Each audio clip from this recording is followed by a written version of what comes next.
merci beaucoup maa ngi nuyu ñëpp di sant ñëpp di remercier également Pathé ci invitation bi c'est pas la première fois. très bien yàgg nañ jokkoo yàgg nañ liggéey ensemble ci ay thématiques yu bëri. boobu juste avant boobu noonu soutenir guma sama thèse de doctorat. après dama xaw absenté tuuti ndax nekkuma fi woon. mais plaisir la pour ñëw ci plateau bi waxtaan ak yéen. plaisir partagé alors Pathé ju bàyyi la nga daal dugg ci thème bi mu ñeel minum panafricanisme mu nekk thème bu am solo. ñu bàyyi la nga daal di ko yaatal. Déjà ça fait plaisir de parler de ça. Et avec une personne qui s'y connaît. ça daf lay gën a ça te met à l'aise quoi. C'est vrai. Alors déjà ñu apprécier un peu l'audace qu'il a donc ba alors initier quelque chose boo xamee ne maanaam benn forum bu ñu tuddee donc forum panafricain des leaders en Guinée donc thème bi nekk paix et sécurité en Afrique la contribution de la jeunesse africaine. Alors déjà bu ñu duggee ci le terme panafricanisme alors est-ce que mën nga ñu ñëw landing si alors le terme panafricanisme ak présentement doxalin bi en Afrique. Est-ce que c'est quelque chose qui réconforte qui fait bu luy xam ne ça peut faire en sorte que nit ñi di am confiance que ne donc c'est un terme boo xamee ne que mën nañ jàpp ne mu ngi def ay fruits présentement. Tout à fait merci beaucoup Pathé ci question bi elle est pertinente. Dans la mesure où kenn ku ne dañuy wax panafricanisme mais duñu xam origine bi duñu xam source bi. duñu xam également la mooy but bi la mooy objectif bi la mooy mission. tey jii nii panafricanisme suñ koy wax épistémologiquement terme bi pan-africanisme pan mooy loo xam ne day yaatu africanisme isme soo ko déggee mooy idéologie donc maanaam mooy nan la ñuy expandre idéologie africain loolu moo am solo maanaam idéologie boobu wala mot boobu bañ koy utiliser c'est au XXe siècle les intellectuels afro-américains antillais ñu commencé yeewu pour xeex discrimination raciale pour xeex colonisation pour xeex esclavage foofu la commencé ba mu commencé foofu surtout américain intellectuel yu bëri sax am na ñoo xam ne par exemple soo jëlee cas Edward Biden moo ngi doon xalaat ne il était américain mais moo ngi jéem a xalaat nan lañ mën a retourner en Afrique parce que ñëpp Afrique lañ jógee soo jëlee Léopold Sédar Senghor ñeneen ñëpp ñoo ngi doon penser lu mel noonu mais le père fondateur wala l'un des pères fondateurs du panafricanisme en Afrique Kwame Nkrumah le Ghanéen Kwame Nkrumah moo nekkoon premier ministre Ghana après mu jiite Ghana après mu décédé loolu soo ko gisee mooy panafricanisme en fait dafa am benn idéologie boo xam ni ñoom moom la ñu bëgg a dégager am même vision sociale même vision économique même vision politique afin que Afrique ñu respecté ko ñu jox ko cër ba mu moom parce que Afrique dafa yàgg subir esclavage dafa yàgg subir racisme dafa yàgg subir yeneen doole yoo xam ne tey jii nii du ñoom maanaam occidentaux yeeg wala yu mel noonu donc ñun dañoo bëggoon tey jii nii nan lañ mën a def pour Afrique yeewu nan lañ mën a def pour Afrique ñu respecté ko nan lañ mën a def pour Afrique mu doon benn continent boo xam ne jàmm moo fi am ndax jàmm fu amul développement du mën a am moo tax tey jii nii yaa ngi koy souligner léegi moo tax thème mun naa wax ni ñun mouvement bu ñu yor dañuy def Coupe d'Afrique maanaam chaque année dañuy dem ci benn dëkk bu boole jeunesse africaine bi yëpp en même temps aussi ñu nekk si au niveau de la diaspora ñu woo leen pour waxtaan ci benn thème. D'accord mais dama bëgg ñu ñëw déjà si alors est-ce que gis nga ne que depuis que bi ñu commencé di wax lu aju ci wàllum panafricanisme ak léegi nii est-ce que mu ngi porter ses fruits est-ce que maanaam les Africains comprennent véritablement li nga xamee moom mooy objectif bi ñuy soulever le terme là donc ban njariñ la am on se rappelle tout récemment donc ki nga xamee ne que mën naa ne que c'est le porte-drapeau présentement sur le terme lu aju ci wàllum panafricanisme on parle souvent de Semi Keba Kemi Seba autant pour moi ak ñeneen ci ay nit ñu nga xamee ne que ils en font partie mais est-ce que mu ngi porter ay fruits c'est-à-dire est-ce que nit ñi gis nañ importance su idéologie boobu. tout à fait parce que soo gisee combat boobu dafa évoluer au début 3 ou 4 personnes ñoo si doon wax 5 ou 6 maximum mais suñ ciy wax ci bind la mais da nga gis ne évolution am na jóge nañ ci bind mais ñoo ngi si jëf ñoo ngi ci action ñoo ngi si terrain bien vrai que évolution bi moo ngi yéex mais moo ngi porter ses fruits dans la mesure où soo gisee benn Thomas Sankara xala idéologie bu mu doon am parce que man Thomas Sankara dama jàpp ni sax génération da leen sut ci xalaat wala ci xel parce que lu muy wax instant bi moom la ñu dund nii da wax na ko les années 1980 quand il nous parle d'autosuffisance en riz etc le nationalisme le patriotisme etc moo ngi koy dox ça fait déjà plus de 30 ans mais instant bi daf mel ne actualité la ce qui fait que ay doomu Thomas Sankara ay doomu Sékou Touré ay doomu Kwame Nkrumah instant bi ñoom ñoo fi nekk maanaam c'est pas des fils biologiques mais des fils spirituels tey jii ni soo xoolee combat bi dans tous les réseaux sociaux ay vidéos même en Europe gars yi dañuy am fitu jël discours di wax pourquoi pas tey jii nii les dirigeants européens di jàpp di noot suñuy dirigeants ñun cela veut dire tout simplement ñi ñaa ngi commencé yeewu bien vrai que yeewu bi yéex na mais ñoo ngi commencé teg ay jéego yoo xam ne jàpp nañ peut-être ñun suñu génération duñ ko fekkee mais yeneen génération yi ñëw gis-gis wala xool wala place bu ñu jox Afrique place boobu na gën a kawe que actuellement. pourquoi ma andi question bi mooy alors am na loo xamee ne que yaa attiré sama attention ci loolu en off moom mooy boo xoolee bëri na ci ay dëkk yu nekk en Afrique yoo xamee ne que ils sont en guerre. Très bien ñu ngi nekk ci conflit. Et loolu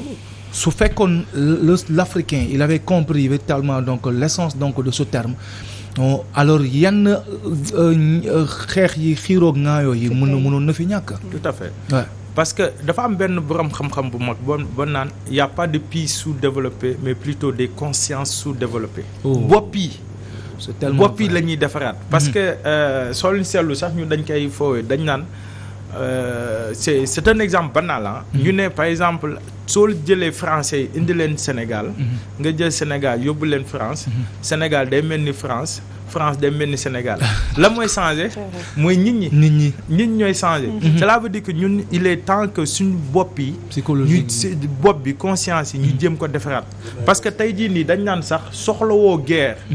mais il suffit que tey éducation nga bloqué ko. tout est foutu parce que ñu ngay ressources humaines bu ngay am du doon qualité maanaam ay xar la yoo xam ne foo leen yóbbu ñu dem et ce qui est malheureux mooy par exemple da nga gis benn président africain boo xam suñu doonee président automatiquement day dem Champs-Élysées gis président Macron wala président réew mu ne ko je suis le président alors que dëkkam da koy bàyyi tey jii nii su fekkee benn conférence de presse wala mu jéem a def benn discours et cetera day bàyyi presse nationale dem wàlliyaan ci beneen dëkk Europe pour jéem a def beneen discours juste pour wax la ni tey jii nii conscience yi développé nañ à tel point que nit ñi xam nañ léegi benn dëkk bu ne boo gis rek intérêt am la ciy xool donc ñun également aussi il faut ñu jéem a xool la mooy suñu intérêt problème Afrique la ci boppam déjà ndax ñu koy diriger le problème de l'Afrique c'est elle-même moo tax ñun tey jii nii war nañ mën a am ay dirigeants yoo xam ne tey jii dañuy gëm seen bopp gëm seen dëkk gëm seen réew parce que tey jii nii dañ ciy wax dañ ne Afrique c'est un mendiant qui est assis sur une mine d'or loolu kenn mënu ko concevoir mais Landing je vous coupe un peu maanaam le problème ou sinon le panafricanisme ça va au-delà des dirigeants. Non, tout à fait. C'est-à-dire ce sont les peuples qui doivent vivre cela. Tout à fait. Alors donc ci côté boobu laay ñëw. oui ci côté boobu laay ñëw parce que yaa ngi ma doon laal ci benn question bu am solo. ñoo ngi ci doon waxtaan off. problème dirigeant la ñu am en réalité. ce qui dirige dañu am problème gouvernance maanaam alal boo xam ñëpp a ko bokk yow kese nga bëgg a téye. tey jii nii ngay négocier su suuf ngay am ay pourcentage de 10% ci ay ressources alors que au même moment sa population baa ngi dee ñii ñoo ngi feebar ñii ñoo ngi wasin ci ay saret ak et cetera alors que ñoom jox nañ la lépp pour nga diriger. loolu la ñuy wax dañ naan par exemple menuisier bi soo ko joxee tey xaalis mu defal la banc du. waroo ko féliciter waroo nga ko mën a encourager parce que tu lui as donné tous les moyens pour mu jéem ko def tey jii nii soo jëlee suñu dirigeant et suñu dirigeant dañ leen jox suñu impôt jox taxe tey jii nii jënd ngeen café mais café bu ngeen jënd nii dañ cee am taxe TVA 18% maanaam tu cotises d'une autre manière soo duggee ci oto également soo demee ci boutique soo demee ci marché bi courant bi ngay fay à chaque fois looy def da ngay cotiser même yow sa salaire dañ ciy dagg pour nga participer mais donc man maa ngi cotiser tey jii nii pour ñu développer ma pour man sama santé sama wér-gu-yaram sama éducation ñu def ko mais duñ ko def mais lu ci gën a pire mooy soo jëlee colonne vertébrale Afrique soo jëlee ci bopp ba. ñu commencé ci Algérie. Algérie ak Maroc jubóowuñu. nga wàcc suuf Libye amul état. nga wàccaat suufu Mali gis nañ lu fa nekk. nga wàcc Burkina léegi on a un autre capitaine. capitaine Ibrahima Traoré moom muy jiite. nga wàcc suuf yaa ngi am bokk Haram. au niveau du Nigéria nga wàcc Guinée équatoriale baaxul. tey jii ku ñuy wax mooy Rwanda boo xam ne dañ naan pays modèle et cetera ñoo ngi am problème ak RDC. avec les rebelles M23 et cetera et cetera maanaam soo toppee Afrique. colonne vertébrale bi yëpp dafa feebar ndax problème dirigeant yi. parce que nanguwuñu juboo doon benn. alors que soo jëlee Europe am nañ Union africaine Union européenne. gars yaa ngi boole. États-Unis ñun am nañ Union africaine mais Union africaine problème boobu la 70% du budget de Union africaine du africain yi. 70% budget Union africaine xam nga ñoo koy joxe. les États-Unis l'Europe Japon Chine. c'est extraordinaire. ci loolu sax laa bëggoon bien parce que tey jii yaa ngi wax sànq problème dirigeant la ñu am. est-ce que tey intégré fi li nga xamante moom mooy panafricanisme dina yomb parce que tey on est trop dépendant peut-être. donte sax am na yenn dëkk yoo xamante ni ñu ngi commencé fippu di commencé demal seen bopp. mais lu bëree bëri dafa des ba tey. tout à fait lu bëree bëri dafa des par exemple soo jëlee cas Mali man moo tax ma faan leen. l'autre fois France ñoo ngi jël benn résolution ñu ne écoute maintenant fonds de développement bu leen aider dootuñu leen aider. waa Mali riposté na leen ok d'accord yéen seen ONG yuy pratiquer au niveau du Mali ñun ñëpp la ñuy bloquer. Cela veut dire tout simplement il faut la loi du talion. C'est la réciprocité. C'est la réciprocité tey jii ni mënuñu y a combien man j'ai vécu 2 ans en Europe. avant balaa may ñëw fi. mais j'ai vu qu'il y a pas mal d'Européens yoo xam dañu jóge Europe di ñëw Afrique sans visa. am problème pour. mais imagine-toi combien de nouveaux bacheliers ici Sénégal ñoo ngi bëgg a dem jàngi mais ñu bloqué leen à cause des visas te ku déposer il faut nga déposer waat ce qui fait que yow tey jii ni dépôt visa je pense c'est 80 000 francs ou 100 000 francs processus bi yëpp exemple pour visa mun na egg 90 000 francs il y a des milliers de nouveaux bacheliers yoo xam dañuy déposer c'est combien de milliards yoo xam dañ koy jël yóbbu ko seen dëkk duñu noot duñu kii alors que ñoom saa yi suñu bëggee ñëw day ñëw facilement alors que suñu ñëwee également aussi bon je vais pas faire certaines mais déjà la solution par rapport à problème yi nga xamee ne que moom moo am en Afrique alors toujours ndaw ñi la jeunesse yaa ngi wax ne que alors forum portant sur la paix et autres quelque chose comme ça en fait paix et sécurité en fait la jeunesse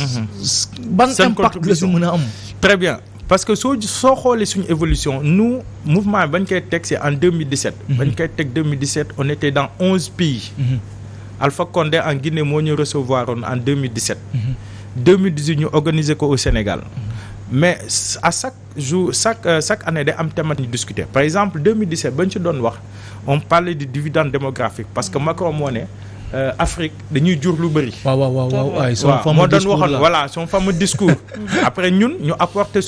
réponse ñu ne ko ñu woo jeunesse 11 pays. ñu ne il faut ñu discuter ñu woo ay experts mais en réalité ça peut être un atout. parce que tout simplement am na atout am na inconvénient par exemple soo jëlee cas Chine ils font 1,2 milliard et quelques mais ñoom population boobu munoo wax na handicap lañ te dañoo bëri te instant bi ñoo ñëw première puissance économique au monde Afrique tamit war nañ mën a am benn réflexion boo xam ne lu ñuy jàpp ni comme taux de natalité mu doon benn avantage ñu ñëw 2018 ñu ne on va parler devant projet de loi portant un quota de 30% des jeunes dans les instances de décision Afrique tey jii ne on est 1 milliard et quelques millions mais jeunesse bi ça représente 70% mais su ñuy décider duñ jël xalaatu jeunesse bi. su ñuy jël par exemple soo jëlee cas parité dañ naan 50% góor 50% jigéen loolu baax na mais jeunesse boo xam ne maanaam kër boo xam ne wala dëkk boo xam ne majorité bi 70% ay ndaw lañ mais seen ndaw yooyu dans les instances de décision fu ñuy décider duñ leen fa boole. donc loolu ça pose problème il y aura un écart entre idéologie ndaw bi ak décision bu ñuy jël ce qui fait que y a une inadéquation entre luy am ak lu ñuy def lu ñuy xalaat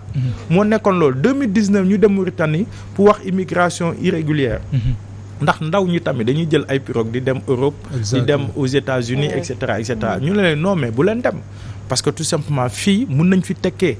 parce que c'est possible mais il va falloir que gouvernement bi également aussi mu mettre dans de très bonnes conditions 2020 2021 Covid moo tax mais 2022 bi cas Mali y a l'armée ñoo fa nekk coup d'état la junte nga jël Burkina la junte également soo jëlee Guinée également c'est la junte ñoo fa nekk ñooy gérer Sénégal aussi ñaan ñu koy yàlla et cetera maanaam soo xoolee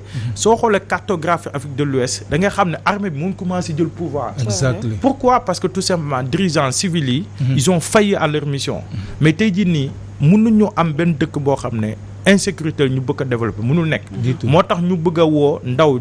on est 42 en Afrique maintenant 2017 ñoo nekk ci 11 2022 ñoo ngi ci 42 pays pour wax la ni jeunesse bi ñoo ngi bëgg a réunir ñoo ngi commencé yeewu ci yeewu boobu noonu la ñuy wax paix et sécurité parce que tout simplement il faudrait que jeunesse bi tamit suñu waxtaanee ci loolu pare dañuy jël recommandations yi ak discours bi ak toutes les solutions yuñ fa suñu xalaat ñu dem jébbal ko ministère de la jeunesse de tous les pays également aussi ñu def ay marches pacifiques ñu def ay déclarations au niveau des téléradios pour wax leen ñun jeunesse bi ñun lii lañ bëgg pour suñu continent ñu jëm ko jéem a kii sànq ba tey ma lay dégg ci waxu Afrique li exemple yi ñu ci joxe yëpp c'est des pays yoo xamante ne dafa instable du point de vue sécuritaire tey jii bu fekkente ne dañuy jël l'exemple du Sénégal ban apport la mën a ban apport excusez-moi de la réponse ban apport la mën a indi ngir mën a suqali Afrique parce que bu ñu jëlee tey ci pays sous-région yëpp yi nga xam ne ñoom ñoo ko wër ñëpp dañoo instable mais seul le Sénégal macha allah laf cat moo ci am kaaraange am ci sécurité am ci aussi jeunesse ñun lan moo war a nekk suñu apport ñun Sénégal jamono ci surtout que ñu am un président qui dirige une institution bu dirigé woon CEDEAO ak Union africaine ñun Sénégal war nañu mën a nekk exemple d'ici ay quelques années tout à fait parce que Sénégal macha allah mooy le seul pays en Afrique de l'Ouest boo xam ne amul coup d'état également vitrine la bon xaw ma ndax ça existe toujours ba léegi mais vitrine démocratique la ba léegi bon je sais pas mais on suppose tout hypothèse boobu c'est toujours voilà maanaam vitrine la et cetera tey jii nii moo taxoon nu mu nekkee vitrine nu mu nekkee modèle démocratique du mu c'est que Sénégal moo njëkk yeewu xam nga mu nga njëkk yeewu te doo sëlmu Sénégal moo njëkk yeewu état africain yu bëri mais sëlmu bi des na seulement guñ ba léegi c'est ça le problème parce que soo gisee yenn président africain yi nekk Afrique de l'Ouest ñëpp auparavant benn université moo amoon université de Dakar ñëpp fi lañ jàngisee ñëpp fi lañ rootee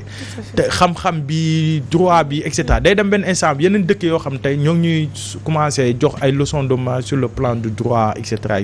loolu war nañ ci mën a yeew ce qui fait que ñun monopole bu ñu am ñun nag Côte d'Ivoire monopole bu ñu am ci démocratie vitrine bu ñu war ñu mën a des ci ginnaaw à chaque fois on doit montrer l'exemple te ñoo ngi dem ci élection 2024 te ñëpp ñoo ngi ñuy seetaan soo xoolee lu ceinturé Sénégal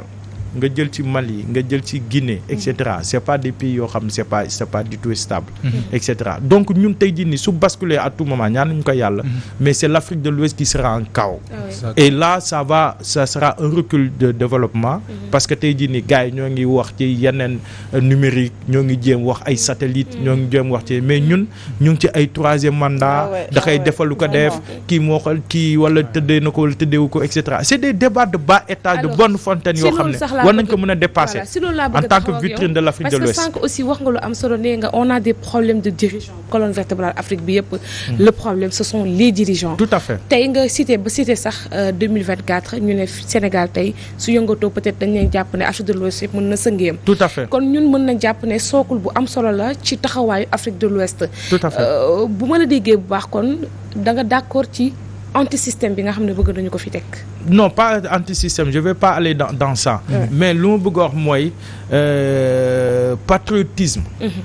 maanaam noo mën a def noo mën a sacrifier pour sa réew même yow sax su fekkee ne am nga volonté def benn affaire même sax droit may na la ko wala constitution may na la ko mais yow moral war na mën a tax ba ndax li su ma ko defee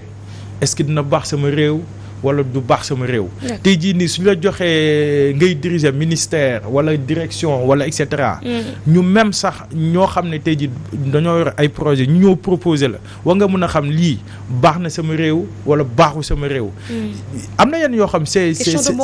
moralité c'est la conscience c'est nit ki la ñun ay problème nit lañ am en fait. On a tout ce qu'il faut pour réussir. On a les ressources naturelles. On en a beaucoup. On a tout pour réussir. Mais ñu koy def comme si yow nga jël sa portable bu baax dafa am benn puce bu manqué nga jox koo xam ne mën na ko daxay yàq quoi en fait. Cela veut dire tout simplement que ñun war nañ mën a yeewu ñu xam ni nguur day jeex. Personne n'est éternel. Mais quelque part est-ce qu'on n'est pas fautif tamit parce que ñun ñooy fal suñu ay njiit. Tout à fait dañ koy wax dañ naan. c'est aussi l'État c'est le reflet de la société. Tout à fait parce que dañ naan chaque peuple mérite le dirigeant qui chaque peuple mérite son dirigeant maanaam am na yenn yoo xam yàlla sax du ci dugal loxoom. day bàyyi yow peuple bi yow nga lijjanti ko sa bopp. parce que tout simplement tu as les capacités. Cela veut dire quoi l'Afrique généralement dañuy am problème dirigeant. Et dirigeant yooyu généralement parce que si peuple bi la bokk c'est pas quelqu'un boo xam dafa c'est pas un cheveu qui est tombé dans une soupe maanaam kooku si société bi la juddoo voilà il n'est pas tombé du ciel si population bi la quoi bàyyi ko jur société bi la kii rawatina suñu njiit bi nga xam ne jaar école publique effectivement jaar université Cheikh Anta Diop mu jaar fépp foo xam war na fa mën a jaar nekk directeur nekk ministre nekk premier ministre nekk président assemblée nationale et cetera am na yoo xam su ko doxalee peut-être tamit société bi moo mel noonu quoi en fait ça reflète mais dama bëggoon juste ma rebondir sur une chose c'est-à-dire yow yaa ngi wax ne que da ngeen di dem Guinée foofu ngeen di amalee Guinée-Bissau alors c'est assez est-ce que xalaat nga ne que en fait bon référence la par rapport ak thème bi nga xamee ne que moom nga bëgg a développer ak les jeunes leaders sénégalais wala bokk africains. Tout à fait. Est-ce que pourquoi le choix de Guinée au lieu du Sénégal? Ok le choix. On a dit que Sénégal maanaam mooy dëkk bu gën a stable en tout cas. Ok entre autres oui. Tout à fait parce que Sénégal comme ni ñu waxee nous objectif bi c'est pas objectif mooy di dem ci benn dëkk comme Coupe d'Afrique. maanaam daaw su fekkee ne am benn équipe bu organiser Coupe d'Afrique déwén ki beneen mooy organiser. donc ñu soo xoolee dañoo demoon Afrique de l'Ouest toujours on est en Afrique de l'Ouest dañ ko defoon Guinée Conakry. def ko Sénégal. def ko Mauritanie parce que moo nekk diggante ak Maroc Maghreb les pays maghrébiens ak les pays africains parce que maghrébiens aussi tamit seen intégration Afrique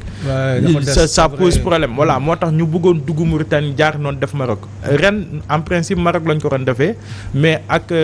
mooy jeunesse yu deewoon foofu bëggoon dem Espagne et cetera après ñun suñu idéologie ak loolu àndul moo tax ñu reporté ko def ko Guinée-Bissau dafa am deux sens premier sens mooy c'est un pays lusophone musuñu organiser pays lusophone deuxième chose aussi tamit en février je pense si je me trompe pas président Umaru Sissoco dafa subiroon benn coup d'état boo xam ne maanaam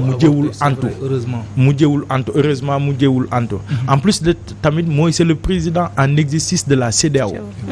moo tax loolu bañ ko waxee jokkoo nag moom par courrier bañ ko waxee ni fii lañ ko bëgg a organiser sa dëkk ci paix et sécurité mu ne c'est le bon moment pour que moom en tant que président en exercice de la CEDEAO ñëw recevoir toute la jeunesse et également tamit ñun jàpp ne c'est le bon moment également su fekkee ñëw nañ di wax paix et sécurité peut-être mën nañ sensibiliser armée bi pour nañ sensibiliser pour ñu xam ni paix et sécurité soo ko amul développement du musa déjà waxtu wi jeex na. waaw gaaw naa. oui mais parce que dafa neex. on a fait quelques 25 voire 30 minutes. xam nga ci waxtaan bi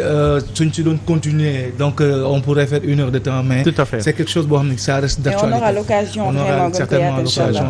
nous vous invitons tous peut-être voilà déplacement Guinée-Bissau na xaw a metti mais seen xel ak seen xalaat yëpp voilà effectivement seen xel ak seen xalaat yëpp xam naa dina ànd ak ñun parce que tout simplement ñun ay ndaw lañ comme lu may wax rek Afrique 70% yëpp ay jeunes lañ il faut ñu jox leen cër il faut ñu jox leen place buñ moom voilà loolu am solo la merci beaucoup monsieur Biaye merci Pathé